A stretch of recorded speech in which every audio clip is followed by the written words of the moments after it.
Constantine, a Hellblazer podcast.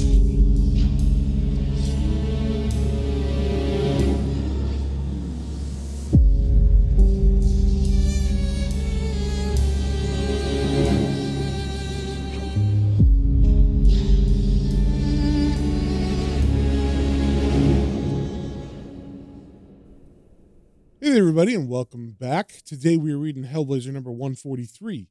But before we get into that, just a little catch up on what's been going on in the last couple issues. The couple previous issues have been one-shot stories, and actually the last issue was two stories in one issue. One story was about John taking the confession of a Japanese war criminal. So John had to listen to the atrocities that the man committed, and then in order for the man's soul to be put at rest, he asked John if John would torture him in the same way that the man tortured people at the concentration camps that he worked at.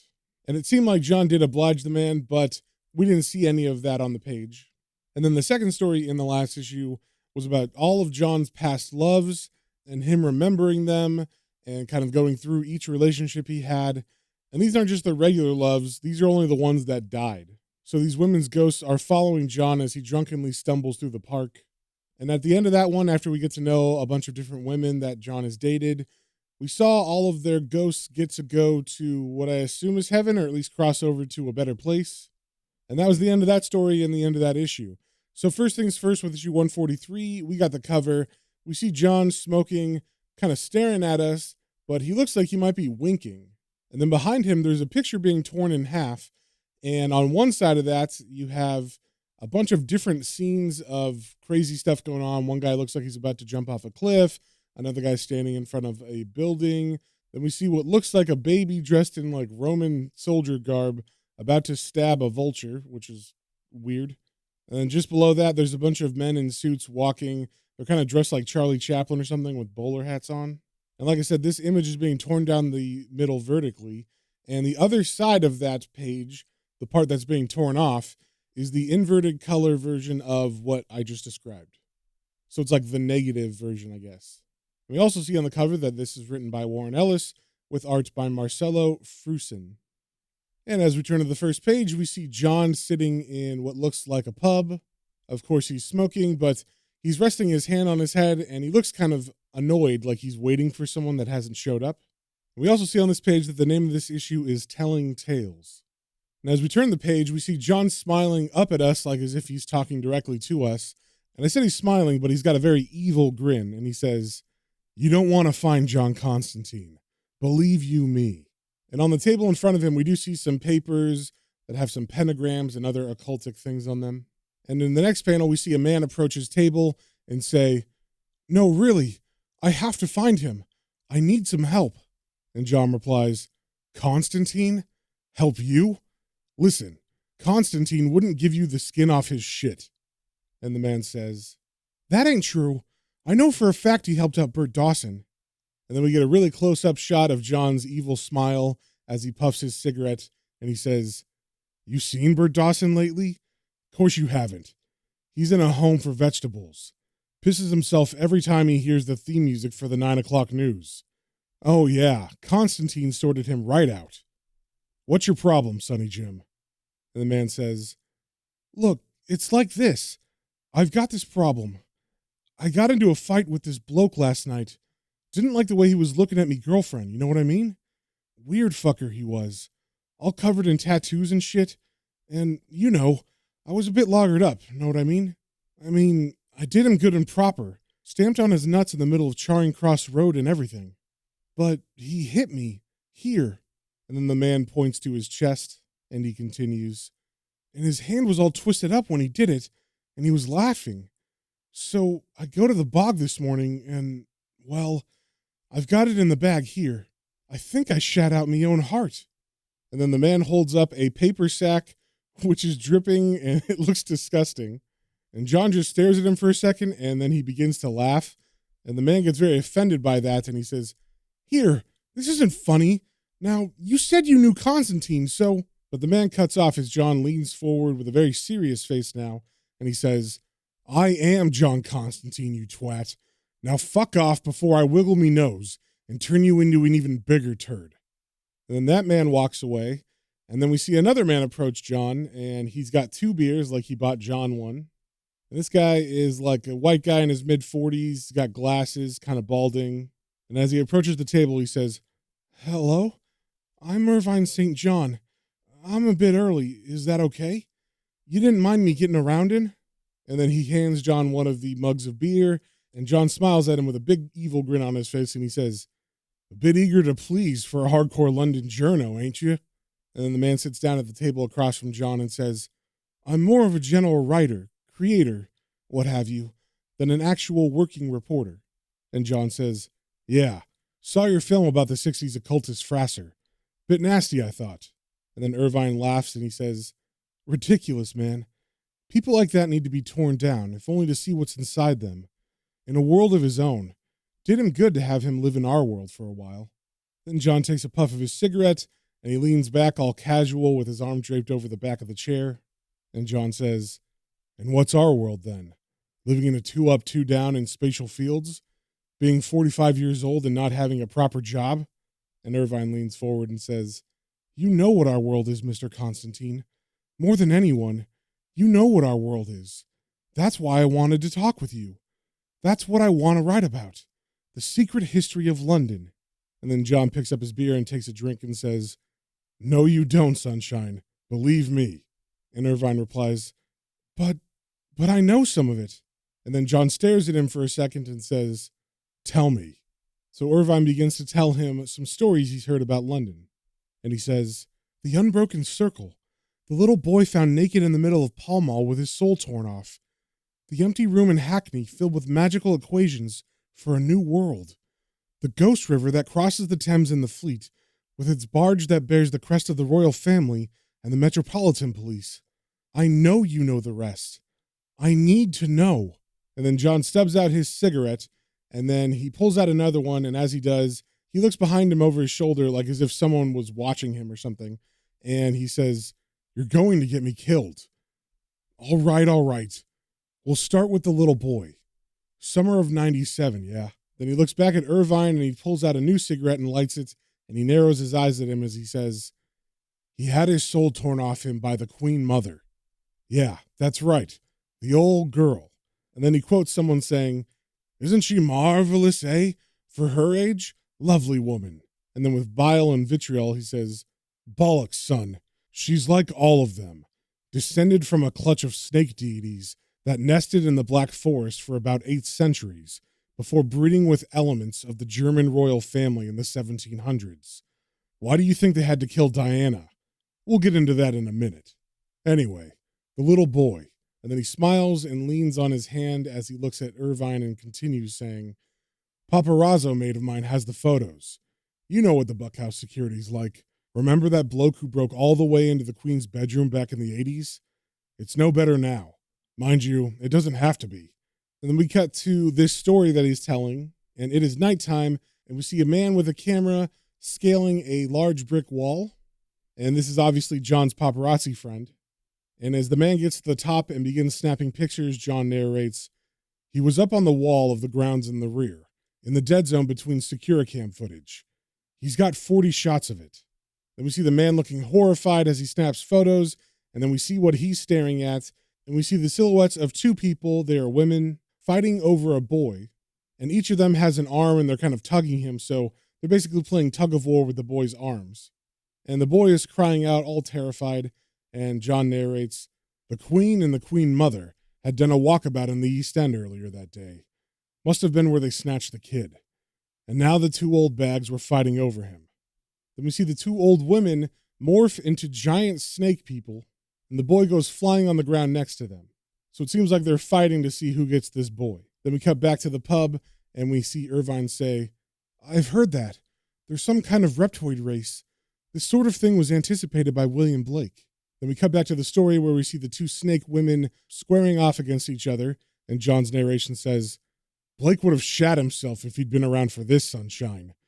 But you know, it's not every day you get to see the Queen Mother giving old Lizzie a good slapping. He might have been up for that. You never know." Then we see one of the snakes slap the other one down, who I guess is the Queen Mother, and she is the victor, so she goes over to the boy on the ground, who's still terrified and holding his arms up trying to protect himself. But the Queen Mother snake lunges forward and rips his soul from his body. And the boy falls down dead in the middle of this garden. Then we cut back to the pub, and Irvine says, "Jesus Christ, the Queen Mum," but John cuts him off saying, keep it down. What, you think I'm supposed to be talking about this stuff? Stum, I can do without being shot, or getting off in a car crash. And Irvine looks at him and says, yes, poor sweet Diana, England's rose, she didn't deserve that. And John says, I imagine she bloody welcomed it, to be honest, after what they did to her in the palace. And then Irvine gets very big eyes and looks at John, waiting for him to continue. And at this point, it seems very obvious that John is literally just making this shit up. Like, he keeps one-upping himself in this story, and it's all just to mess with this guy, Irvine. But John is playing it perfect, like he's some mysterious man who knows all about these secrets of the government. So John lets that pause kind of hold for a minute, and then he looks at Irvine and says, they killed her because she was pregnant by her new boyfriend. And Irvine says, of course, an embarrassment to the crown. And John says, not half. You see, they had altered her womb to cope with snake deity semen. Seriously alter. They used a spiked dildo full of snake glands to do it. Made by royal appointment. A silversmith on Oxford Street, famed for the ingenuity of his artificial phalluses. And when John says this last bit, the look on Irvine's face is just of horror. And John continues talking about these phalluses, saying, Oscar Wilde had one with a vacuum pump system that allowed it to ejaculate absinthe. Bill Clinton's got one that Richard Nixon used to use on his little dog Checkers, full of presidential magic. Terrified that Ken Starr would find out about it, he was. Anyway, the snake demon gland trick was tried centuries ago with the daughters of the High Kings of Tara, which is why the snakes were all driven out of Ireland. Got the palace sex midgets to hold her down. There's a terrible story about them and the Passion of Christ, but I'll get to that another time. And a very engrossed Irvine says, no, tell me it all. And by now, Irvine has pulled out a pad of paper and a pen and is writing furiously. And John just has the biggest smile on his face because he knows he's got Irvine eating out of the palm of his hand. So he takes a big drag of his cigarettes and he says, anyway, the boyfriend was perfectly normal, but the kid still would have been half snake. There's a shot for Hello Magazine. Radiant mother, proud father, and lizardy thing shat out of poisoned womb. Not the sort of publicity they can allow. Then we cut back to John's story where we see a snake baby being pulled out of the mother, and the baby has like a snake head, a human body, and then there's a snake tail wrapped around the man's arm, so I guess it's got that as well. And John narrates over this panel. So they killed her. Harvested the unborn child right there in the street. There are paparazzi pictures of it, you know? So John is implying that at the scene of Princess Diana's accident, they took the snake baby out of her and left her there to die. And assumedly, the paparazzi pictures were actually taken by, I guess, the paparazzi that were hounding her that caused the crash in the first place. And we cut back to the pub, and John finishes his story saying, they keep it in the catacombs under Alexandria Palace, where it feeds on stray prostitutes and makes little TV shows of itself with the corpses using old BBC equipment stored down there. And then John holds his beer up, and it looks like in the foam of the beer, there's a snake swirling in it. And he says, pointless wasting good solid fucked up snaky genes, eh? Come the millennium, you'll probably see the Queen Mum walking it in the street like a dog. And then we get a panel of Irvine just staring at John's mug as the little snake inside is swirling. And John has an evil grin on his face. And then he slams the mug down and says, course, you know what the underground system at Ali Pali is connected to, right? And immediately Irvine is pulled out of the trance from the snake, and he doesn't say anything, he's just quiet. So John says, well, listen, there's an old story about Western occult types journeying to Tibet, because everyone says they're all a bit fucking nasty at magic up there. So they slog all the way up to the mountains, spend years with the natives learning the language, and finally get set to talk to the high priest magician bloke. And then John takes a big puff of his cigarette, and he lets the smoke out, and the smoke swirls around the top of his head like a snake, and it kind of looks like he's wearing a snake crown or something. And then John gets very intense, and he holds his hands out like he's grabbing something, and he says, and they say, we know this to be the most important magical location on Earth, Gov. Occult Central, repository of all knowledge. We have come far to learn from you. And High Priest Bloke pulls out an old map of the world and says, No, Squire, you've come to the wrong place. This is the center of all things, and points right at London. And then John holds for a second, and then he puts a cigarette out in an ashtray that has a pentagram on it, and he says, True story. Then we turn the page and we get a bunch of pictures of London that have like an eerie pink smoke over it, and the River Thames is also pink, and the way that it's weaving through the city of London, it looks like a snake's body. And over these panels, John's narration says, London's connected to everything. It's the dark heart of the world, the ruling seat of the secret kings of Earth, the underground alien bases of North America, and the Chupacabra's holes of South America all connect to London. Press your ear to the roads in Hornsey Rise, and you can hear gray aliens and goat suckers and the illegitimate snake mutant kids of the royal family, and London pop stars all playing sex games together underground. And under that bit of narration, we get a panel that has a Steven Spielberg-type gray alien standing in the middle of the sewer naked with a bunch of snakes wrapping their bodies around it, and it has a like BDSM ball gag in its mouth. And then we see in the background there's a bunch of people watching this. Then we cut back to the pub, and we see Irvine is looking very serious at John and says, Underground alien bases. And John says, Oh, God, yes. See, the Greys are the superior race to the Reptoids, who are actually just our old mates, the snake deities. They're an interstellar species. What the Greys are, you see, is us. All them fat, sad loser women the aliens abduct and shag in their flying saucers, they have the inseminated eggs out of them and grow them into your gray alien type.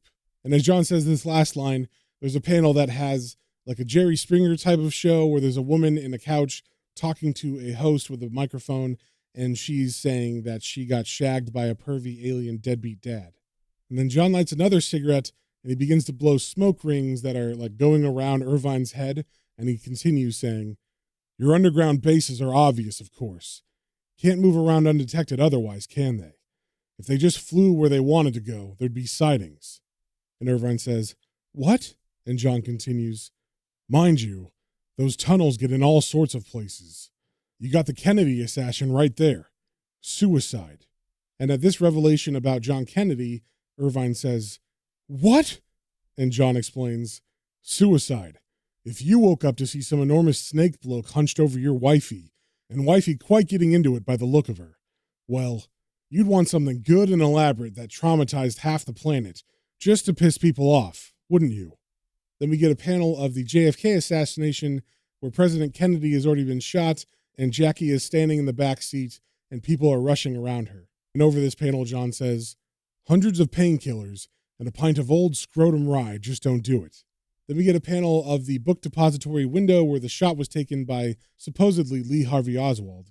But in this panel, we see there are two people. One of them is a snake person in a suit, and the person taking a shot is a gray alien who is also in a suit.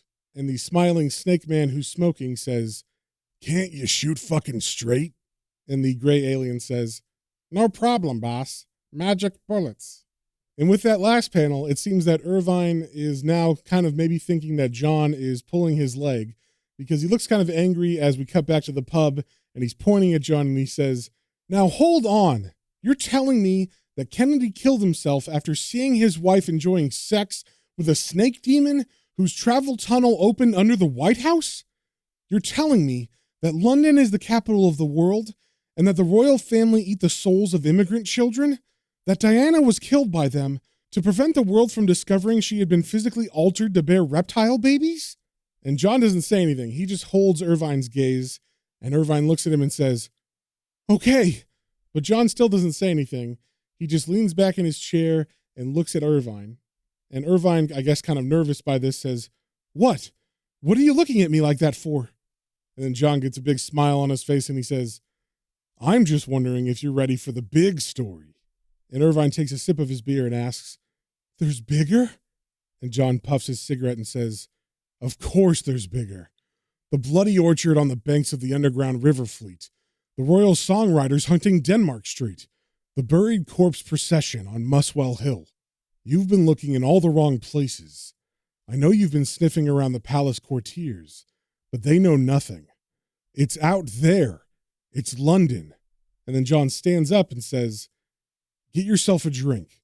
Take a few deep breaths. What I'm about to tell you would get us both killed in fucking public if anyone found out. I'm off for a shit. We'll finish up when I get back. Then we see John walk into the men's restroom, and Irvine is holding his head like he can't believe all the information John just told him. Then all of a sudden from the bathroom, there's a loud gunshot, which startles Irvine, and he leaps up and he rushes to the restroom, slamming open the door. And as he goes in, we see some smoke coming out of one of these stalls. And then as Irvine walks closer, we see a puddle of blood forming underneath the stall door. And also in the panel that Irvine doesn't notice, there is an open window in the corner. And Irvine just walks up to the door and then stops, and the blood keeps coming out and it covers his shoes. And this really freaks him out.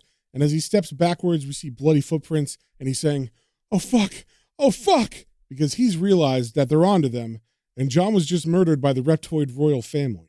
And then Irvine takes off, running out of the bar, and then we cut to the outside of the bar in a back alley where John is walking down the street laughing, and he's saying, God, it was worth it to lose the skin on me, bloody knee, just to see his face when I did the dildo bit. Then it sounds like there's another gunshot out of nowhere, and John turns, and then he sees Chaz's car pull up, and I guess the gunshot that he heard, and also maybe Irvine heard earlier, was Chaz's cab backfiring. So John walks to Chaz's cab, and Chaz leans over and says, sorry about that, John. Bleeding cab's been backfiring since Elephant and Castle.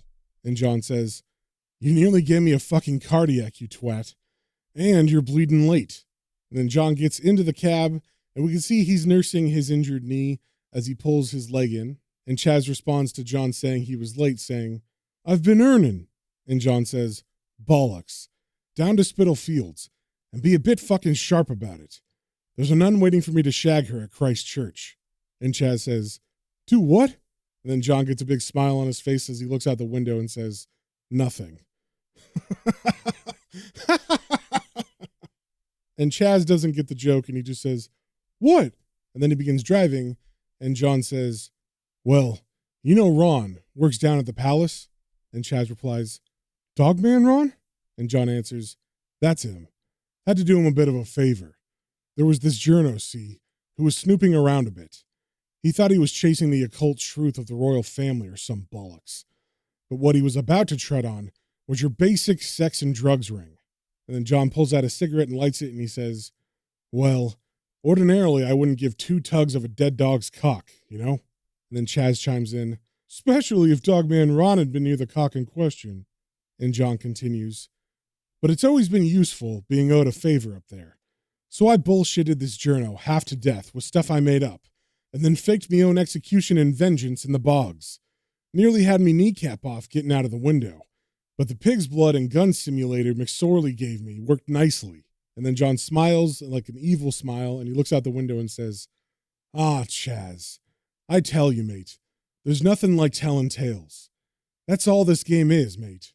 That's why it works on people. Magic and a little bit of bullshit in the night. And they all fall in love with it. And then we get the last panel of this page, which is Chaz's cab driving through the London city streets, and we see like a full pink moon in the background, and we hear John say from the cab, now, on to Spitalfields and nun shagging. And that, my friends, is the end of the issue.